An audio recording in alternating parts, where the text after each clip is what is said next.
বন্ধুরা, আমি যখন ওয়াইটি স্টুডিও ওপেন করছি তখন এখানে ড্যাশবোর্ডে দেখাচ্ছে যে ওপরে এই যে লাস্ট 28 ডেজ ওয়াচ টাইম দেখাচ্ছে 14.6 অর্থাৎ 15 ঘন্টার মতো ওয়াচ টাইম দেখাচ্ছে। যখন আমরা আর্ন সেকশানে ক্লিক করছি তখন একটু স্ক্রল করে ওপরের দিকে তুললে নিচে দেখতে পাচ্ছি যে 60 valid public watch hours last 365 দিন, অর্থাৎ 365 দিনে আমার 60 ঘন্টা ওয়াচ টাইম হয়েছে। কিন্তু আমরা যখন অ্যানালাইসিস অপশানে ক্লিক করছি ড্যাশবোর্ডে, তখন এখানে ওয়াচ টাইম দেখাচ্ছে 14.6।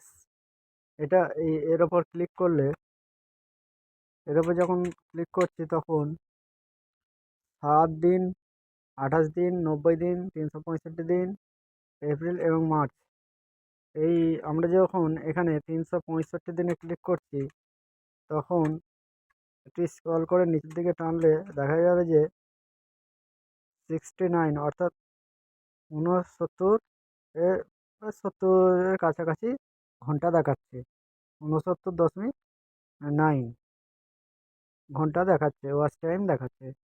তো এইটা হওয়ার কারণটা কি?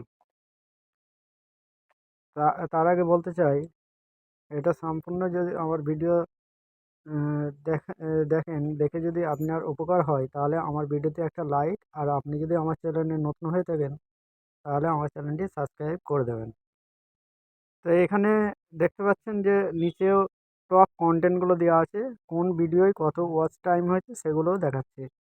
তো এমনটা হওয়ার কারণ হচ্ছে, আমরা যখন আর্ন সেকশানে যাচ্ছি তখন দেখতে পাচ্ছি যে এখানে 60 ঘন্টা ওয়াচ টাইম দেখাচ্ছে, কিন্তু ওখানে বেশি দেখাচ্ছে। এমনটা হওয়ার কারণ হচ্ছে যে এখানে ওপরে দেখতে পাচ্ছেন এই যে 288 সাবস্ক্রাইবার, তার নিচে 3 ভিডিওস আপলোড, এর উপরে দেখতে পাচ্ছেন যে এলিজিবিলিটি, এই এলিজিবিলিটি অপশানে দেখতে পাচ্ছেন showing date as of April 14, 2025, অর্থাৎ এপ্রিল মাসের 14 তারিখ অবধি আমার এই আর্ট সেকশনে হচ্ছে আপডেটটা দেওয়া হয়েছে ইউটিউব পলিসি থেকে। তো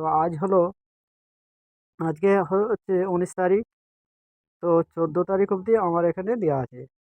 তো 5 দিনের একটা গ্যাপ ইউটিউব থেকে আপডেটটা দেওয়া হয়েছে। আবার যখন 20 তারিখ হয়ে যাবে তখন আবার এটা 15 তারিখে আপডেটটা আমার দেখাবে যে কত ওয়াচ টাইম সেটা দেখাবে। তো এইভাবে করেই যে আমাদের যে ওয়াচ টাইমটা ইউটিউব পলিসি অনুযায়ী 5 দিনের একটা গ্যাপ দেওয়া থাকে, অর্থাৎ আপডেটটা আর্ন সেকশনে দেওয়া থাকে। আর একটা বিষয় হচ্ছে যে শর্ট ভিডিওতে কিন্তু ওয়াচ টাইম দেখায় না এখানে।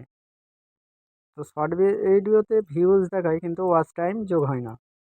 তো যখন আমরা অ্যানালাইসিসে ক্লিক করছি, এখান থেকে আমরা 365 দেখতে পাচ্ছি যে 69.9 অর্থাৎ মানে 70 ঘন্টার কাছাকাছি দেখাচ্ছে।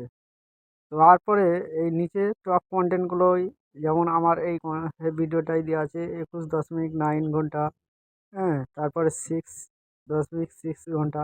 এইরকম করে আপনার যে ভিডিওতে কোন ভিডিওয় কত ওয়াচ টাইম এসেছে এখান থেকে আপনারা দেখতে পাবেন।